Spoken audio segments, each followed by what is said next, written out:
So I went to the Federation of Women's Club, which were all Gold Star women, and said, I had all these photographs, and they said, gosh, we just always trusted forestry to not cut in there and to do the right thing and to manage it properly. So they sort of got on my side, and public newspapers, they all were very in favor of this ban. But it passed in a Republican Senate, but it didn't pass in the House. So that's when the ODNR agreed to do it administratively. So they're now kind of saying, well, that was just a 5-year plan and that's obsolete. Well, the plan was to have a huge, like at least 2,000 acres here to mature to old growth status, which would take hundreds of years. So they don't exactly make a 5-year plan and then say, oh, it's obsolete now. You know, like, that's not true. So anyways, they were allowed to have about 780 acres that they could do anything they wanted, like all the different silviculture methods in forestry for education. So their very, very first cut in 2004 was a clear cut, which we're going to go, that's going to be our first stop. So it's 13 years later now, and you're going to see what it looks like now. But they claimed at the time that this was an old, worn out, just an old, worn out pasture. And the reality of it was that there were trees that probably average 125 to 175, with many over 200, with monster stumps, and some trees were so big they would only fit, you know, like one on a logging truck. Well, anyway, they just hauled them out for months, and they got around the ban, the commercial logging ban, by cutting them themselves and then hauling them to a parking lot and selling them as a wood product. And here's the one that was so big it would just have one fit on a truck. So for them to say it was just an old pasture when these trees were here when the first pioneers came here, I mean, there would have been wolves and black bear and panther, you know, in this area at that time when those pioneers first arrived, and when these trees were, you know, coming along pretty well. So they left this one wildlife tree and put a sign on it to say wildlife tree, because they were supposed to do education. And another, you know, they had this sign on a stump, like now what, that we've had this big clear cut. And one of them was precipitation access, as if those trees kept the rain from hitting the ground or something. You know, just sort of different absurdities. So we'll just carpool to that area. And well, they also claimed that what was going to happen was there's going to be a young, healthy forest with all kinds of diversity and you know, oak regeneration and different valuable hardwoods of the future. But it's so filled with invasive shrubs now that basically nothing can get up through them. So we'll go there first, and then we're going to, right near there's another site of a clear cut in the 80s. But it wasn't a clear cut of like this stage, it was a plantation of red pine and tulip tree. And they cut all that, but mostly it's just regenerated sprouts of the tulip trees. Now it is regenerating trees, but they're, you know, they're never going to be like a valuable forest in that kind of state. And it's 30-some years now, and it's still, you know, we just have to think like, if they keep doing that, and all these invasives are present now, the more they manipulate and hack and disturb the soil, they're just going to keep getting more invasives, and they've not dealt whatsoever with the invasives they have to this point. And the gas openings cause more, and all the gas lines and the big openings, so they really have a problem on their hand that they have not they haven't dealt with them at all. And now the more the cuts they're going to do here coming up, it's just going to be more of the same if what's been done in the past is anything. So. And we just want everybody to remember, this is your forest, and you guys this is your chance to evaluate what they are doing, how they're performing, because we do have a say in this. The petitions that we handed out, if you could share those or send those in, because we do have a say, and the governor needs to know the thoughts and concerns that we have about this, and we're just so thankful you're all here to see with your own eyes what this looks like, because their claim is it's for the health of the forest and it's for hardwood regeneration.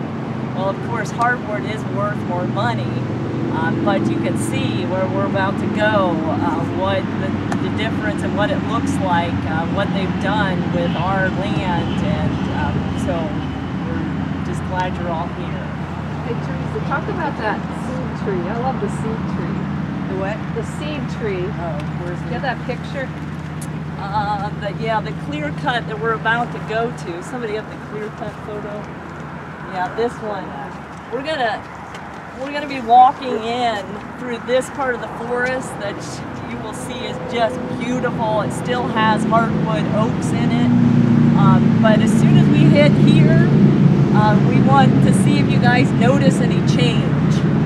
Because when we walk in there, remember this is 13 years later, and if you read the press, which we have records of all back in the Mansfield News Journal, they talk about how wonderful this is going to look in the future. They claim in 10 years it's going to be all hardwood and renewed. Well, when we walk in there, you can see what the reality is after 10 years. But this is one tree they left. It's a hickory. We will walk up and we'll get to look up at that. And that is called the seed tree. And that was supposed to reseed this forest. And you will see the reality of it when we walk up and look up at that one tree and then look at everything else that's around it. It's something you can't describe unless you're standing there experiencing the reality of their management. And we have to decide, is this management we're okay with? Because again, we do have a say in it. So it's called the demonstration zone. This is one of the areas that ODNR has that they are able to cut in.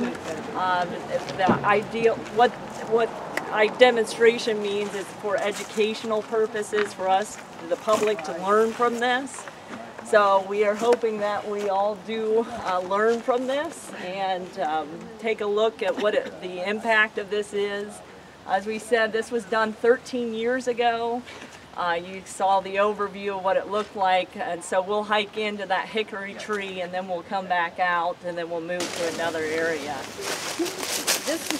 We're just going to be entering into the Clearcut area, but this is generally representational of how it was. And I know a lot of people that are really upset that in the 80s, in the mid-80s, the Division of Forestry came in here and cut all the trees between 2 inches and 10 inches. What do you get out of a They weren't happy with the species that were here, and they were shooting for like more desirable hardwood species. Then they were really unhappy with what came in, which were mostly undesirable sumac and sassafras and things that they weren't real happy about. But you can still see it had a lot of recovery and really nice trees. These white oaks here they're not even, I mean, they're babies in a white oak's age. White oak can live hundreds of years. And but you can see how nice and cool on a hot summer day. You know, it's delightful in here all the time. There's dead debris on the forest floor that gathers moisture and keeps it moist in here. It's relatively fire resistant. There's also lots of like salamanders and box turtles and all kinds of critters that would live in here. And you'll see how it was, of course, just open to being fried in the sun all the time. But we'll just continue on and then kind of see the species that have come in instead of the valuable hardwood species that they expected. Well, we're now kind of starting into the clear cut, and these taller trees, you think, oh, there's trees in here. But these ones with the red berry clusters, that's a staghorn sumac, and it's a short lifespan, and it's not really a viable tree. The other ones are sassafras, which is a normal early successional tree, but again, it's something that would normally die out after a cut, and not a valuable timber tree. But what you really see is here, like everywhere you look where you see this bright green color, which is like just look everywhere. Everywhere you're seeing dark green, those are invasive species that are just rampant, high out now. And the birds eat these right like crazy. But you can see how much you're not going to get the young new forest, because how's it going to get up through that? And they're very hard to get rid of. And just think of 8 to 10 acres trying to do it manually. You can't just cut them either, because they actually spread worse if you cut them. So you have to do a herbicide of some sort if you're going to kill them, and it would just be hugely be labor-intensive job. But when they would do logging, 50, 60 years ago, we didn't have these invasives around here yet. But now every place they disturb, the gas lines, every little cut, that's just what comes in. It's this and autumn olive, and we used to think that multiflora rose was a bad invasive, but that will die out when it's shaded. These things thrive in the shade. That's the lonely tree, huh? Now the people get up here. We're supposed to see this forest.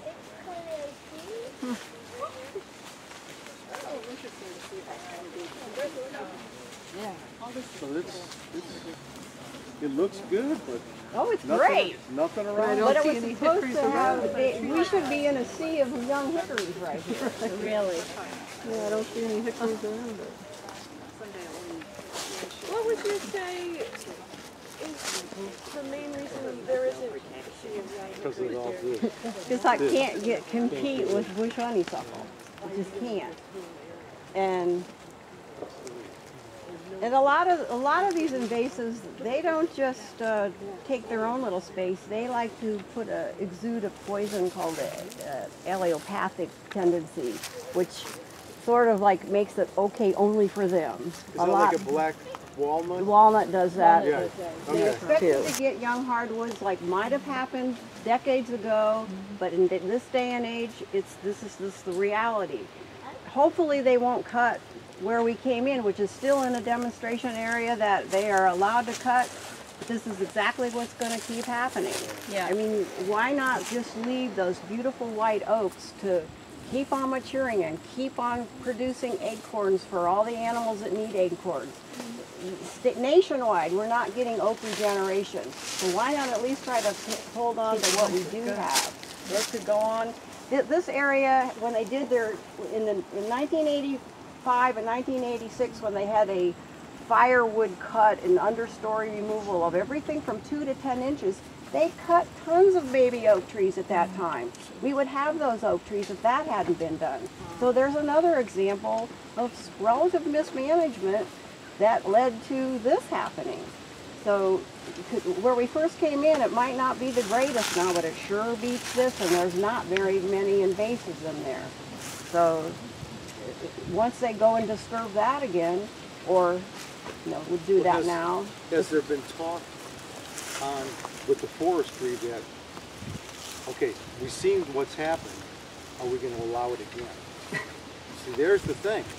Right. I don't understand why you're looking at this and you're thinking, oh man, it didn't work. Well, why give them another 100 acres? Right. You don't want to do that, but that's the decision that they have made. I mean, forestry's had a huge budget cut, statewide, 40% So they're budget making it cut. up with the hardwood. They need the money. They need to get this wood out. On the other areas where, I mean, in other forests, you should see what they do down at Shawnee Forest or Scioto or all these other, you know, that are far away from the public side. They clear cut hundreds and hundreds and hundreds of acres of huge big trees, and they haul them out for the highest bidder. And most of that timber, we're not even seeing it in Ohio. I mean, a lot of it is, but the majority of it is getting shipped to Asia. The white oak, the most valuable trees, is all getting shipped overseas because there's a huge demand, more than we have here. So our little forest here, which is a small percent of the woodlands in Ohio, it's somewhere between like 3 and 5%. All the rest is privately owned. Let the private landowners supply the wood that's needed. Our little tiny percent could be preserved for all of us and for future generations. Can you imagine? This is going to be hundreds of years till it's anything like it was before. Are they done with that? Are they've already given them the 100 acres? Well, it's just their proposal. We still have until November 7th to keep getting comments to forestry to try to, you know, maybe not have that happen. Okay, we're going to walk in here, and this is a clear cut that Division of Forestry shows off as, oh, see how great it is when you'll get a hardwood regeneration. But when we go in there, you'll see how it is. And we're going to kind of walk through a little area that goes to a gas line, a small, very small, nothing like they normally are, because the forest office is right over here. Just going to point out the invasives, and I'm going to point out where some of the big trees have been cut, and look what's growing now. Because they have a plan to pretty much eradicate all the pines and the pine plantations. Yeah. And that's about 40 football fields a year. It's going to take them 50 years to get that. But I don't think they're so aware that white pines were such a dominant species here in the early days. And I just came across research from 1909 that Edmund Sechrest, you've probably heard of Sechrest Arboretum, he was the first forester in Mohican in the 20s when it became a park. And in 1909, he did a survey here, and it has photographs in it, just marveling at the best and biggest white pines in all of Ohio. So I kind of have a special place for white pines, and don't feel that even though some of these were planted by the 3 Cs starting in the 30s and late 30s and early 40s, hopefully they'll change their mind on cutting what was the most historical and why people love Mohican so much. You know, they love the white pines. But we're going to kind of just walk in right up here. So this is a gas opening that's very small compared to the majority. I mean, it's a fraction of the size. But as you can see, all the stark green going into it is all the bush honeysuckle and other invasives that have been introduced. But they also opened up, they took some hardwoods out, they took some out here, and look what just wants to come in because this area hasn't been mowed. White pines. They love it here. They are just what naturally regenerates here. And, you know, whether forestry thinks they're ever going to get the, you know, hardwood, kind of a hot luck shot. There are a couple little oak trees and whatnot.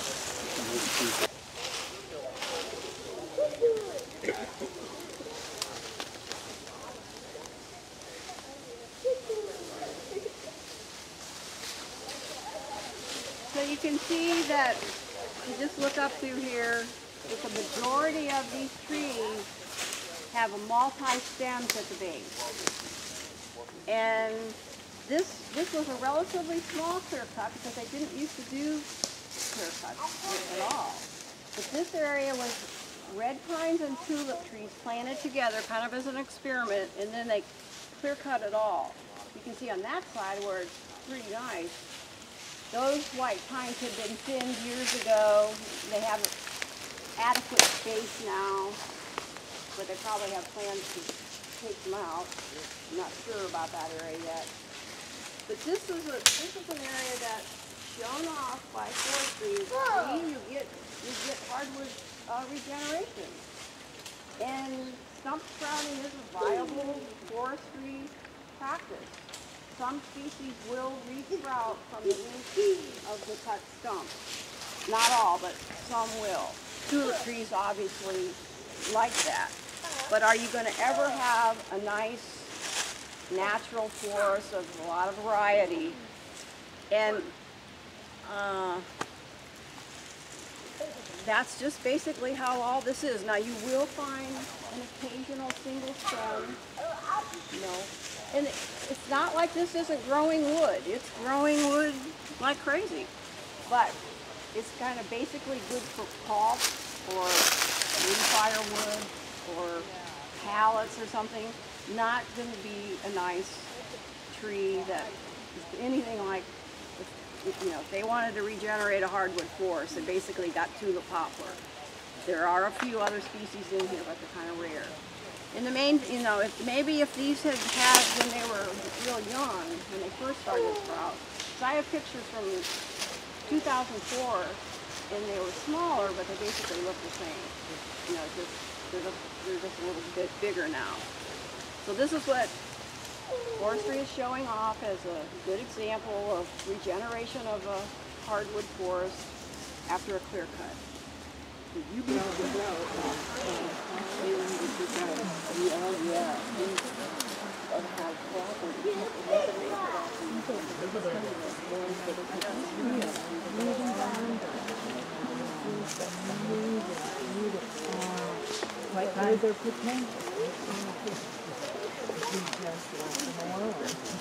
And your name's Theresa? Yeah, I'm Chris. Nice to meet you. Nice to meet you too. Thanks for doing it. So I was going to just show this area. This is a kind of an odd shaped cut that they plan to do in fiscal year 2017, 2018. So by the end of next year. They claim they would come in when the ground is frozen, but they want to do what's called a White pine overstory release or removal. White pine overstory removal. Well, these are probably 80 to 90 years old, planted by the 3Cs in the 40s sometime. And by overstory, they have been thinned at least twice, if not 3 times, so that you don't see any sign that there's a plantation, that these were planted as a plantation. It was done so long ago. And luckily they thinned them in a way that it just looks very natural. Mm-hmm. But one of my big beefs is that when they advertise it and when they tell people about it, or when they take in and show people, they generally take them to this red pine plantation that they're all real close together and there's not much growing. But if you've seen anything in the paper by the hunters or whoever who's in favor of forestry, they'll claim this is a virtual desert. They really like to use that term, virtual desert. Like there's absolutely nothing of any value or any wildlife, you know, that would be in here, because it's so sterile from all these pine trees. But as you can see, it's just lush, and these pine trees are super healthy.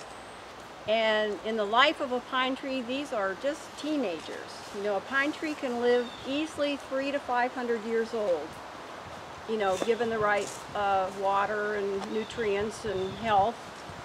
None of these look like they're even slightly sick. And they have hardwoods growing up underneath. So what they want to do with their overstory white pine removal is just literally pluck everyone they can get to out of here.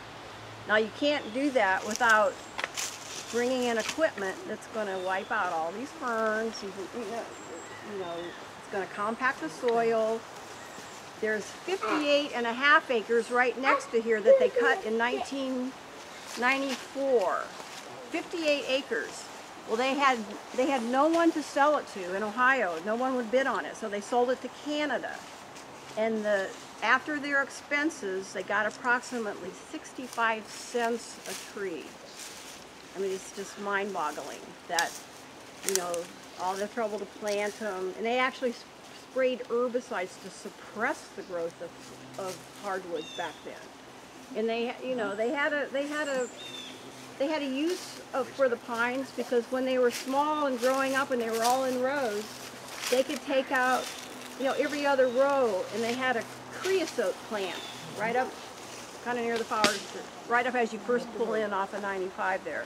And they could soak those cut poles in creosote, and they supplied the whole state with guardrail poles, or other state parks, you know, they supplied everybody with these poles. But in time, we realized how toxic creosote was, and they were shut down, and it was actually became a Superfund site because of all this creosote spilled on the site. So anyway, this is, you know, instead of picking on 40 acres of something that wouldn't be so nice as this, the two areas, there's this area, one's 17 acres and one's 23 acres that are on slated, and the other one is just as nice as this.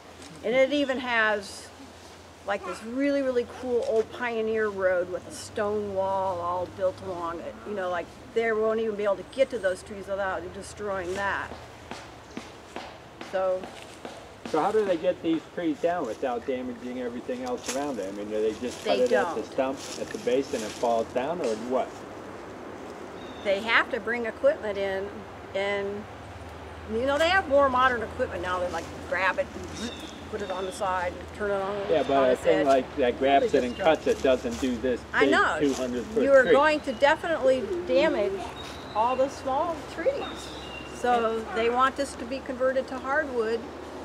And he keeps saying, no clear cut.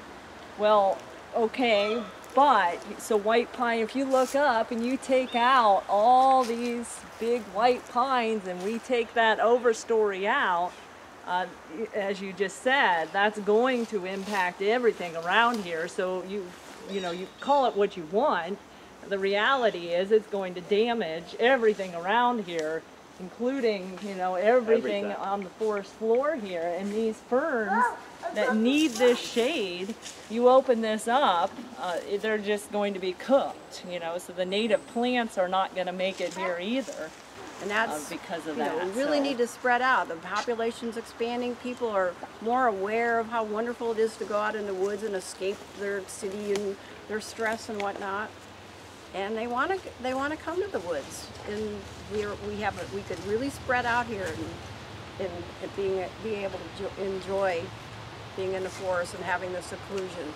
And this isn't, you know, you're hearing road noise right here, but there's areas here that you might hear an airplane, and otherwise it's birds and insects. And, you know, these pines keep it so cool and nice that, you know, migrating birds from South America and Central America, they get up this high and go, man, this is just like Canada. Why don't we just stay here? It has so many rare birds that are, you know, for Ohio, that would be normally nesting in Canada, and a lot of certain warbler species that require pines.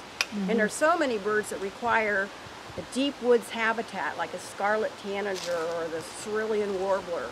Like they have to have an area of undisturbed forest, or they can't survive. You know, the bird population's just super going downhill from lack of habitat.